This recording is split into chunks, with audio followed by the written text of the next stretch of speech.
Here with Concordia head volleyball coach Ben Boldt to preview the 2023 season that you're referring to as the Jordan year, right? That's right, yeah. 2023, man. Well, you've completed 5 seasons. It probably feels like it gone by in a blink of an eye at Concordia. Yeah, but, I still feel like I'm a rookie coach here, so it's gone really fast.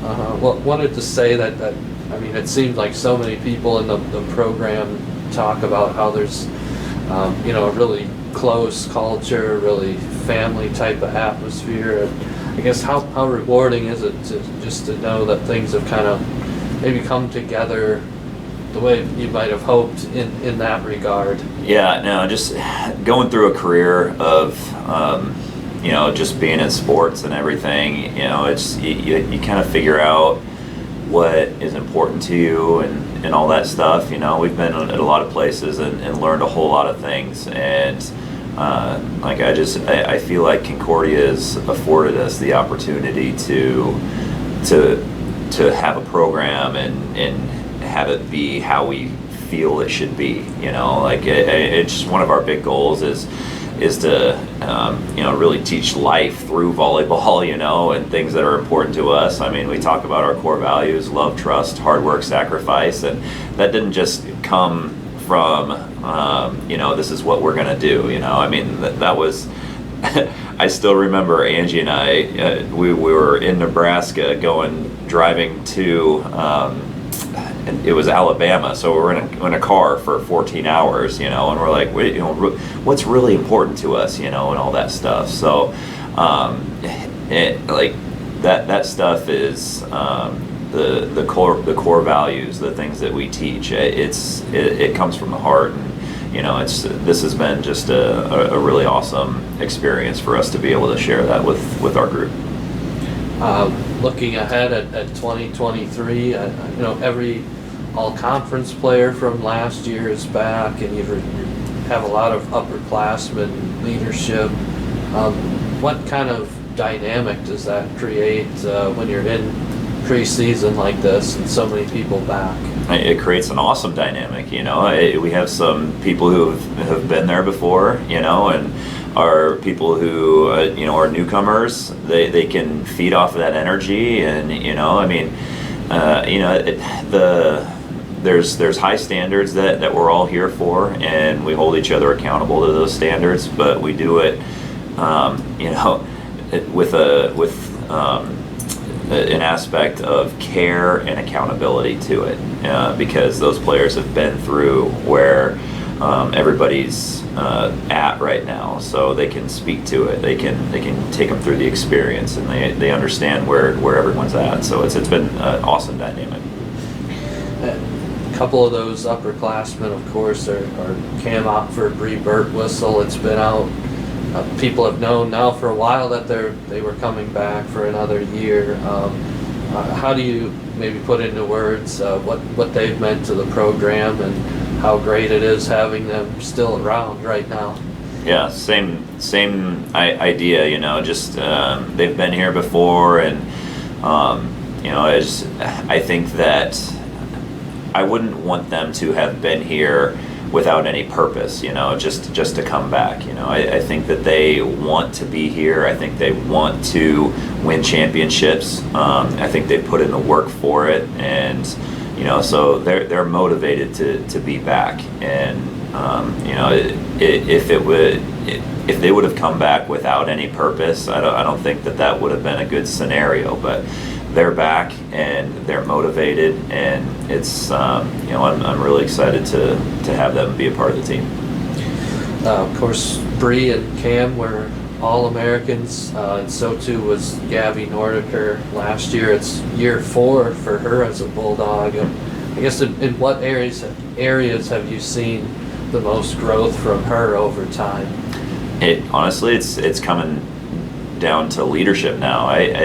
Over the spring, we have a leadership council with our seniors, and she's getting to a point mentally where she can begin to use her voice, and she loves volleyball. She's got a great mind for the game, and I think that she's had enough experience now where she's starting to really use her voice and be a leader vocally.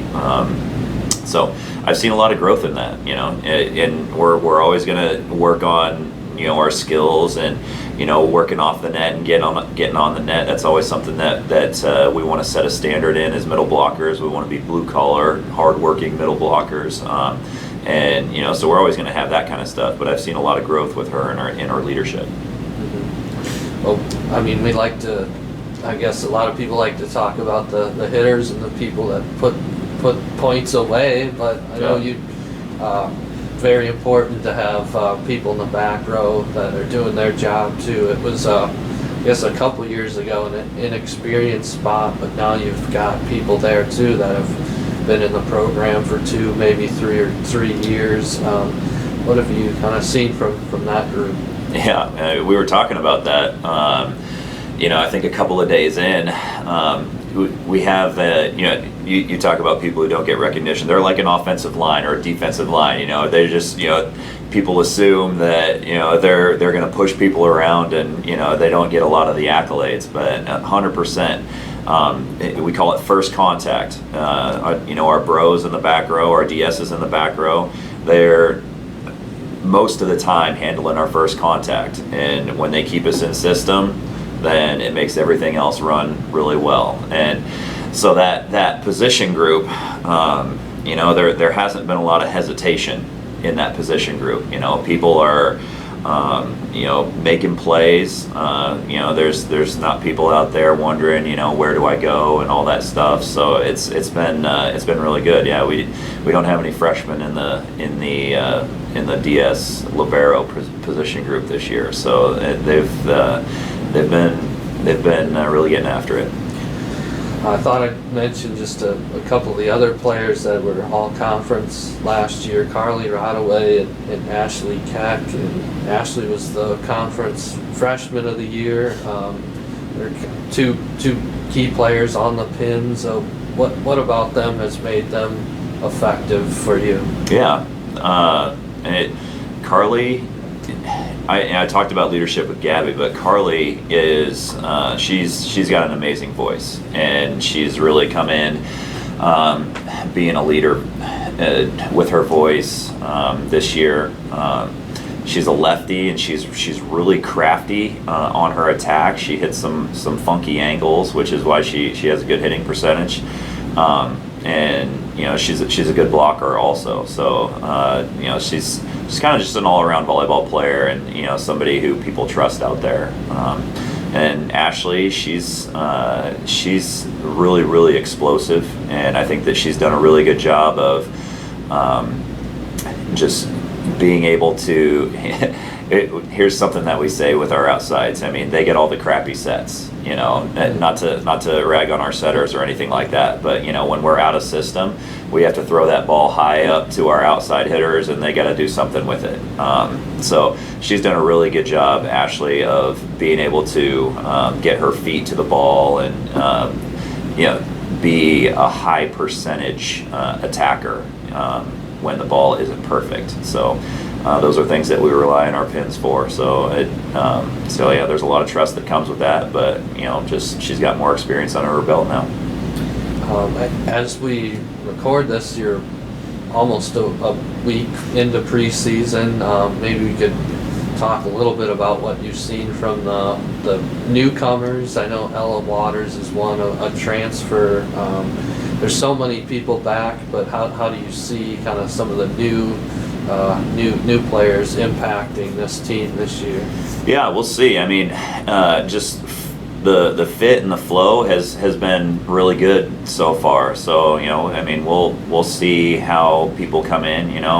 You ask me right now what our team is going to look like, and I can't say 100%. We have an idea of what our system is going to be, but still experimenting with that. So yeah, there's been some good freshmen that have come in, and we gotta figure out who's going to be going where, and so we're kind of moving into that phase of what two-a-days are right now. But really right now we're getting into figuring out our systems and making sure people aren't running into each other, and we get our seams down and all that kind of stuff. So we'll see how it all plays out. But really looking forward to the season. I think it's a good group, and they're all competing, and they're all cheering for each other at the same time. I guess considering you spent a lot of last season leading the country and hitting percentage, people probably are going to think you're going to have another pretty good efficient attack. But is that kind of what you feel like this team can lean upon again? Yeah, we just in the first couple of practice sessions, I feel good with where our offense is at. So yes, I'm a defensive. I love defense, Jake. It gets me fired up. So I really feel like defense is something that you can control. So I'm talking about blocking. I'm talking about just effort on getting the ball up and keeping us in system. So I think that is something that we want to continue to get better at is our team defense. And yeah, our offense is fun when it's flying around. So yeah, we'll see if we can't diversify a little bit, but it's a good flow right now. Right, and you wouldn't have a high hitting percentage without that first touch, right? First contact, that's right. Right. I know that the motto's been level up, and there's been a kind of a standing goal in the program to win GPAC championships. What's maybe the difference in getting to that point, and what do you, I guess, talk about when you tell the team you want to level up? Yeah, what does level up mean to you? For me, it means to progress to the next level. It's a process-oriented type of a goal. So there's not really necessarily a result that comes down to it. We talk about GPAC level championship effort, and we talk about national championship effort, and what's that going to take.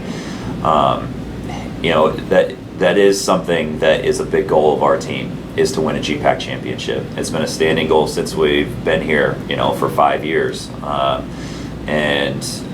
We speak more to it we want that to be our standard in what it is that we do. And I think that our team has done a really good job with that. Now, in our first team meeting, this is one of the things that I told our team. We can talk about it all that we want to, all right, but talking doesn't do anything. We've got to go out there and earn it. We've got to go out there and do it. So that's what it means to me. We can't just talk about having it out there without having it be in our heart and our actions and going out there and earning it. So that's our goal. Mm-hmm. And I noticed you had Jordan Year on the scoreboard during practice. If there's something about Michael Jordan you'd want your team to embody, what would that be? So the visual that we have with Jordan is it's a graphic that he has. It has his championships over on the kind of in the background. But Jordan, the visual that we have is he's bent over in a dark room, nobody else around, and just you can see that he's spent, and he's put all of his effort into it, and it kind of has his championships in the background and all that stuff. But he's a champion. He made things happen, and I think that in this Jordan year we want to make things happen. Don't just go through the motions. Don't just if you don't get it, just be like, okay, whatever. Go make it happen. Go make it happen. Be the champion, Jordan Year. And I didn't put Jordan Year up on the scoreboard. That was our Shelby Stark, who's she's got a knee that she's coming back from right now, but she's out there and she's like Jordan Year, like she put that up there on there, and she's that was her thing that she put up there. So I love it. I love it. Our team's figuring out different ways to get reminders of it. So there we go. Okay, I had a couple quick off-the-wall type of questions as the lights go out here. Yeah, no problem. I think you and Angie consider yourselves foodies, right? 100%. Is there an under the radar place maybe in Lincoln that people should try? Okay, all right. Well, I mean, that's a great question. One of our favorites, I don't know if it's under the radar, but we love Chipotle, all right? That's one of the first ones that we go to. Napoli's is an Italian place out there that they have really good, authentic Italian food. Barbecue is, it's on 10th and Cornhusker here. I can't remember the name of it right now, but it's a really good barbecue place. That's not Fat Jack's, is it? It's not Fat Jack's. Okay. Nope. It's the people who used to be at. Oh geez, I can't think of the name of it right now. But that place, it's over by Egg Roll King. Okay. It's a barbecue place. The other one I want to try is Taste of Louisiana on North 27th. Okay. I have not been there yet, but I've heard good things about it. So. Okay. Did you go see Barbie this summer? I have not seen Barbie yet, but I've heard a lot of good things about it. So, I need to investigate that. You did go on some fun vacations, though. What was, I guess, the most fun part of the summer for you? Well, I mean, best part of the summer was our summer camps. We went to Lake Tahoe. And that was with Angie's family, and it was no kids. We didn't have kids there, so that was a lot of fun. But Lake Tahoe is a really, really cool place, and the water is clear as a bell. And we were out there during the celebrity golf tournament. So we got some cool stuff. We got good pictures. Angie got a selfie with Reggie Bush. So that was really cool. So a lot of good stuff. A lot of good stuff out there in Lake Tahoe.